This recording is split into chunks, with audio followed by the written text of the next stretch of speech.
up, squad? Mizzy World. I'm here with my boy Quamir. We here to talk about just education in general. And my first question to Q is, because I knew Q for a minute, like, when did you first get into this? Because I remember you was buck the fuck wild back in the day.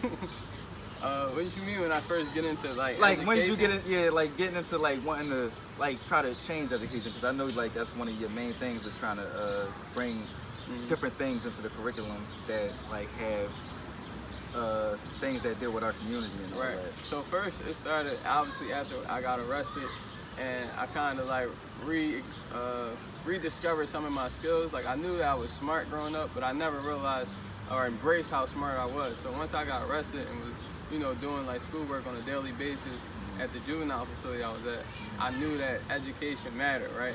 And that built the confidence in myself to, you know, want to go on and do more. But yeah, after I learned that, you know, education was something that was going to help me build confidence in myself, I knew that it was something that not only that I was going to need for the future, but also people around me. So I knew if it wasn't going to be, say, like as interesting as it was when I got to juvenile, like that might have been too late for somebody. So I figured like I needed to figure out how to, you know, reach people at a younger age and get them like excited about education. And that's when I wanted to become a teacher and, you know, think about my life in a way of giving back instead of like, you know, kind of just being selfish and worrying about myself. Shout out to Mizzy World, Mr. UptownVern, Mr. _UptownVern, my man Q man. So, bro, you spoke about curriculum. Like, what is it specifically about because we all went to school in Philadelphia, Philadelphia school system and shit. So, what is it specifically about Philadelphia school district and their curriculum that you want to, you know, change and like, and then what exactly, to add on to that, what exactly would you do in terms of change? First of all, I think it's important to understand that the Philadelphia school district curriculum hasn't really changed since any of us been to school, right? It's still the exact same curriculum with a few added extensions to it that they think will enhance it. But I believe that since it hasn't worked for any of us, you know, since we were young, then it's time to blow up the whole curriculum and ask ourselves, like, what truly matters to young people, right? And not to say that the curriculum doesn't matter, that it's already established. What interests kids but the most? When we get them interested. When we come back after surveying and kind of asking questions about, you know, what type of skills do you want in terms of like how do you perceive life and perceive yourself in terms of like being successful in life, then you can better serve that person. You're not going to ever have the capacity of changing someone's mind on how they feel about certain things unless they believe in it too. One of my styles of leadership that I actually believe in is transformative leadership. And it's because you get the person to believe in what it is that you're trying to help them accomplish before they actually start working on it, right? And that's the key to it. Like if you understand leadership, you know that you cannot come from a position of, you know, power every time. Like you have to come from a position from the bottom. Yeah, relationship. Everybody that's a boss started off as a worker. Exactly. You come from a position of relationship and just truly understanding the people that you're working with. And then, you know, you get everyone to buy in, and it's easy to lead because now they want to be a part of something that they know will be bigger than just themselves. Well, the great leaders go through all that because some people that do just get the leadership thrown at them, that's when they abuse it. So that's the right way to gain your leadership and build your leadership. Exactly. You spoke about leadership, so like I think it's important, you know, personally, me being a leader myself, you know what I mean? So having those qualities and knowing what a leader is. Speak about leading from behind and like, you know, as a leader, the best leaders are great followers. Absolutely. You know what I'm saying? So speak about a little bit about that. So when you say lead from behind, I think one of the things that you have to understand about leadership is that it starts from behind, then you meet the people where they're at, and then you kind of get in front of them and start leading them. What I mean by that is sometimes if you know, take a situation, for example, that might make sense. A good example of it is, say we have a party, right? And you invite all these people out. You're the leader of it though, right? You put the party together, and you know that niggas gonna be niggas, right? Niggas gonna come, they gonna eat, they gonna chill, and then they just gonna leave. But after they leave, guess who gotta stay behind? You do, right? So just think about leaders, like you're not just a leader or being called a leader because you was able to get everything started. No, like you stayed there when it was over, and you stayed behind to make sure that everything the extra little was work. you know what I mean, done to your standards. So that's what real leadership is. And when you say obviously coming from behind, like it's just like the first thing that comes in my mind in terms of like how important like some of like just the small details matter. Fundamental. Yeah, fundamental stuff. So Q, you said you think the curriculum needs to be blown up and rebuilt, but I got a feeling that you feel as though there's some things that should stay. So I want to know, are there any specific things in the curriculum that you think need addressing? Like what are the specific things that need to be addressed? I know it may take the whole thing being blown up, but what are the specific areas in the curriculum that you think need the most addressing? Number one is relationship, teacher-student relationship quality. Yes. I think we need to put a bigger emphasis on that, even at a younger age. They I had bash some mean-ass teachers growing up. They bash teachers for building positive relationships with students, believe it or not.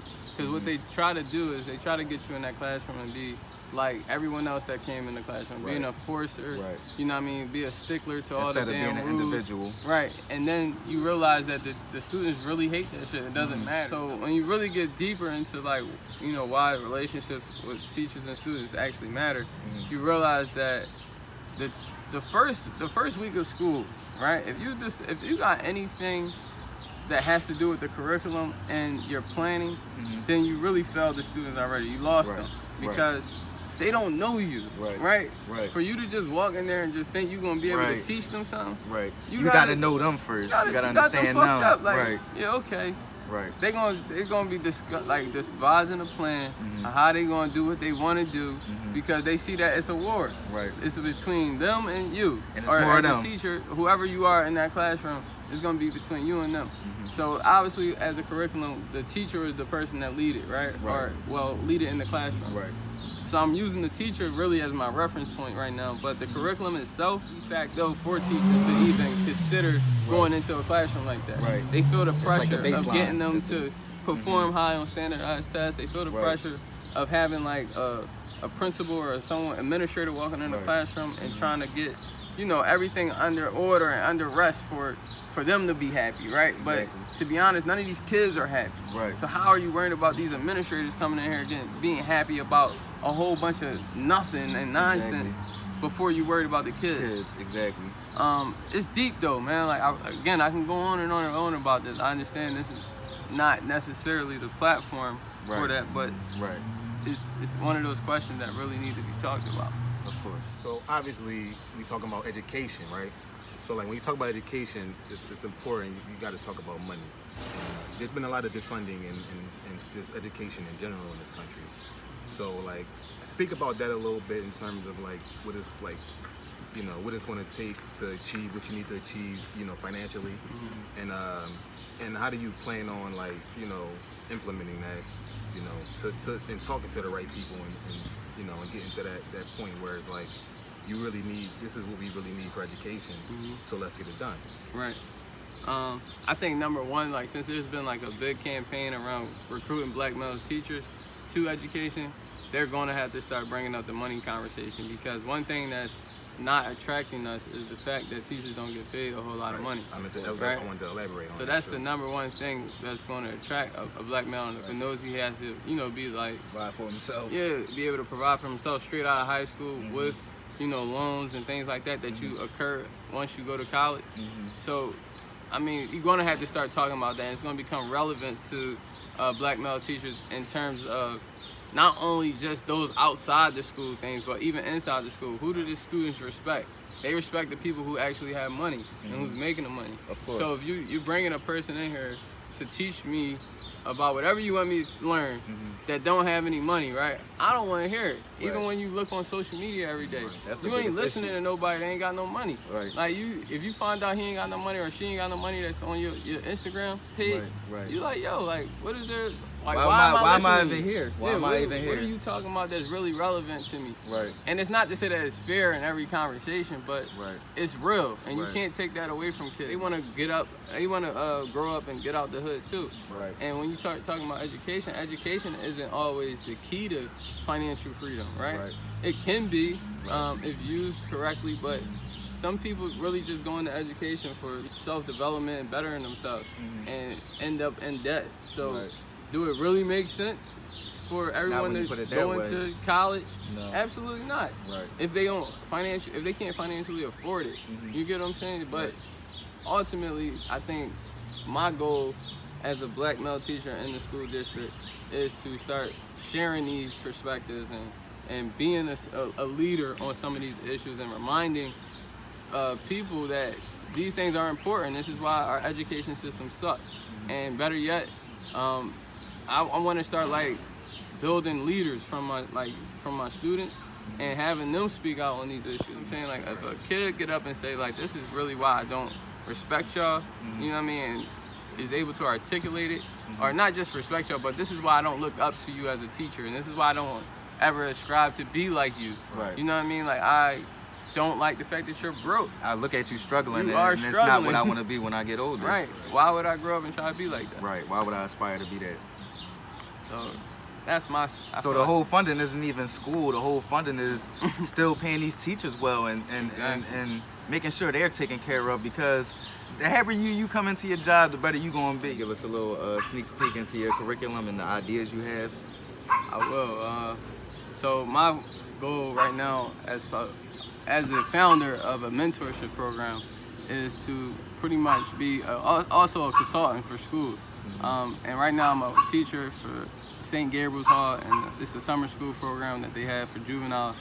And I'm going to propose to them to use their fraternities, their units, to actually create like a pledging amongst each other. For example, I was a student who went there, who was successful, came home, returned to my community, and did all of the right things. Not everything was perfect in my transition back to my community, but I do have a blueprint in terms of like changing your mind and preparing your mind to be successful while you're out here.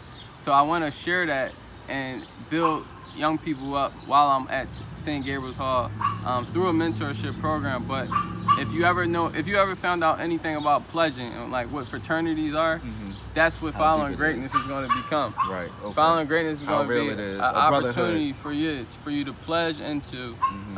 You have to go through a curriculum of books that teach you about yourself and teach you about where you come from as an African American, and you also get the opportunity to pretty much fall under the Following Greatness umbrella. So we'll give you a phone, right, for you to document your story. Anything that you need help with in terms of your goals, we won't make any goals for you, right?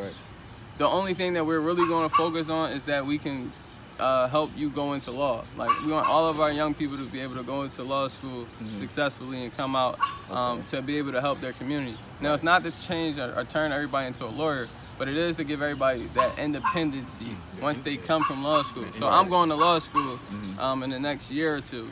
And then once I do it, I want to also be able to create, really like a floodgate for everyone else to pipeline. do it. Yeah, because it's necessary. Our views, our mindset is what's going to protect us from being a part of the mass incarceration system, not someone else that we got to pay that never was from here.